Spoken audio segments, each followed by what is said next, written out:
My sister said my son didn't belong at her wedding. Then she made one mistake. My name is Claire Morgan.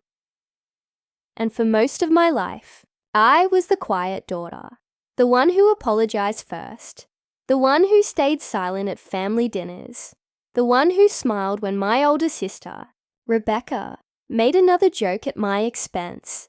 But everything changed the night Rebecca looked at my 10-year-old son, Daniel, in front of our entire family and said, Daniel heard every word, and I watched something inside my son disappear. So I took his hand and walked out. I thought that was the end of it. I was wrong, because 12 days later, 2 investigators appeared at my front door. They weren't there because of Rebecca's wedding. They were there because someone had reported me for child neglect, and the report contained details that only someone inside my family could have known. Someone had decided to turn my son's disability into a weapon. What that person didn't know was that I had spent 10 years documenting everything, and I was about to discover that the quiet sister everyone underestimated had been preparing for this moment without even knowing it. I had raised Daniel alone since he was 4. His father had left after the diagnosis, saying he wasn't prepared for the life ahead of us. I didn't blame Daniel. I never would. Daniel was funny, incredibly observant, and obsessed with astronomy. He could tell you the names of dozens of stars, explain lunar phases better than most adults, and spend an entire afternoon building paper models of the solar system. Crowds were difficult for him. Sudden noises were worse, but Daniel wasn't broken. He simply experienced the world differently, and I had spent years learning how to make that world easier for him. Rebecca never understood that. She was 6 years older than me and had always been the family's favorite. Successful career, beautiful house, perfect social media pictures, perfect parties, perfect smile. Whenever relatives talked about Rebecca, they talked about how much she had accomplished. Whenever they talked about me, they asked whether I was managing. I hated that word. Managing, as if raising my son was some unfortunate burden I had somehow survived. Still, I kept showing up because family was family. At least that's what I used to believe. Rebecca's wedding was supposed to be different. She was marrying a man named Ethan, a quiet architect who seemed genuinely kind. 3 weeks before the wedding, I called Rebecca. I explained that Daniel would need a quiet place to step away if the reception became overwhelming. She sighed. Claire, it's one evening. I know. Can you just make sure he doesn't cause a scene? I swallowed. He won't. She laughed softly. That's what you always say. I wanted to hang up. Instead, I said, I'll take care of him. And I did. At the rehearsal dinner, Daniel wore a navy blue shirt and the small silver star pin he loved. For the first hour, everything went perfectly. Talked to Ethan about planets. He helped one of Rebecca's nieces identify constellations through a phone app. He even told the wedding photographer that Jupiter had more than 90 known moons. The photographer laughed. Daniel smiled. For once, he looked like every other happy child at a family celebration. Then, the restaurant's sound system malfunctioned. A microphone shrieked. The noise was sudden, sharp. Daniel dropped to the floor and covered his ears. Immediately knelt beside him. I'm here, he was, shaking. I know, buddy. You're safe. And then Rebecca's voice came through the microphone. See? The room became quiet. She looked directly at Daniel. This is exactly what I was worried about. I stared at her. She continued. Some children simply aren't suited for events like this. Nobody moved. Daniel looked up at me. His eyes were wet. Mom, he whispered. Can we go home? I stood. I didn't yell. I didn't argue. I simply took his hand. Yes. As we walked toward the door, Rebecca called after me, "Claire, you're really going to ruin my rehearsal over this?" I turned around. "No, Rebecca." I looked at Daniel. "You did that yourself." Then we left. The next morning, I cancelled our attendance at the wedding. I didn't explain myself. I didn't defend myself. I simply stayed home with my son. For 12 days, nothing happened. Then someone knocked on my door. 2 people stood outside. One was a woman from the county. The other was a social worker. They told me there had been a report concerning Daniel. The allegations were horrifying. They claimed I locked Daniel in his room, that I withheld food, that I refused him medical treatment, that I had become emotionally unstable. For a moment, I couldn't speak. Then I remembered something my mother had taught me years ago. When you're scared, don't make the situation bigger. Make yourself calmer. So I stepped aside. "Come in." They inspected the house. They looked through Daniel's room.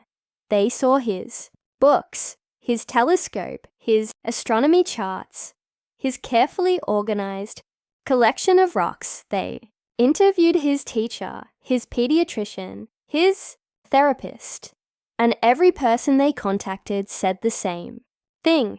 Daniel was loved. Daniel was cared for. Daniel was safe. But the investigator told me something that made my stomach turn.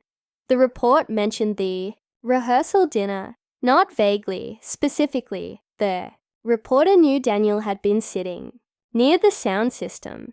They knew he'd covered his ears. They knew I had taken him outside.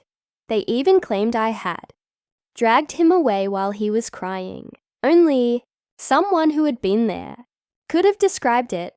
I knew exactly who I suspected, Rebecca. But suspicion wasn't proof, so I did something different. I collected evidence.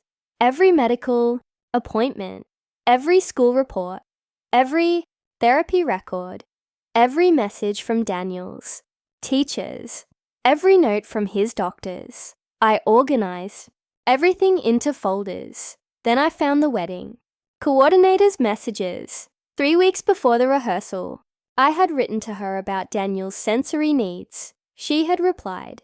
She knew exactly what had happened, and more importantly, she knew I had planned ahead. The report said I had been reckless. My messages proved otherwise. The report said Daniel had been terrified of me. His medical records showed otherwise. The report said I neglected him. His entire life proved otherwise. Then Ethan called, Rebecca's new husband. I almost didn't answer. When I did, he said, "Claire, I need to tell you something. We met at a coffee shop." He looked exhausted. He placed his wedding ring on the table. "I heard Rebecca making a phone call," he said. My heart stopped. "When?" "About a week after the rehearsal." "What did she say?" He looked directly at me. She said, "They'll finally believe me now." I couldn't breathe. Ethan continued, "She talked about your son. She said you were using his condition to get sympathy. Then he told me something even worse. Rebecca hadn't made 1 report. She had made 2. The second call had been an attempt to add more allegations because, according to Ethan, she was angry that the investigation wasn't moving quickly enough. I asked him the question that mattered.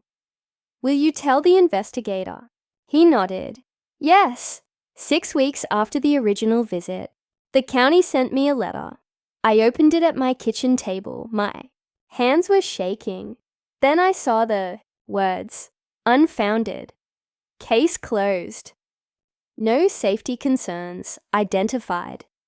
I cried. Not because I had won, because I finally knew my son was safe from the lie. But I wasn't finished. My lawyer prepared everything. Not because I wanted revenge, because I wanted Rebecca to understand that actions had consequences. So when my mother invited the entire family to dinner, I went. Rebecca smiled when I arrived. She thought I was coming to apologize. She even stood and told everyone. I'm glad Claire is finally ready to admit what happened. I placed a folder on the table. Actually, I said, I'm here to tell everyone what happened. Open the first document, the county's decision, then the wedding, coordinator's messages, then Ethan's statement. Rebecca's face changed. My mother whispered, Claire, stop. I shook my head. No, Mom. For the first time in my life, I wasn't going to stop. Rebecca stood. You can't prove anything. Ethan spoke from across the table. I can. Silence. Rebecca turned toward him. What? No forced singing, just pizza, planets, and a homemade cardboard solar system hanging from the porch. Daniel stood beneath it with a telescope in his hands. He looked at me. Mom?